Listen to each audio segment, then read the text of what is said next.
Daharong. Magandang hapon. Maganda hapon. Okay.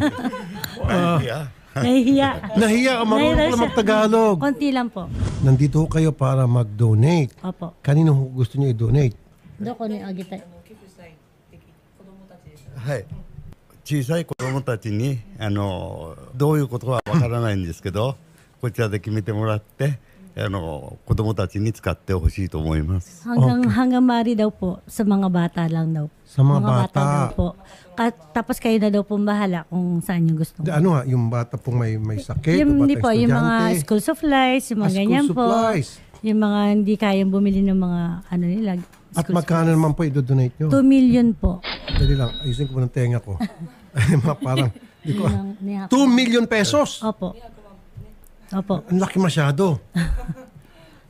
Tapos school supplies. Mananawagan tayo. Sa ngayon, hindi kasi tayo ready. Biniglat niya tayo.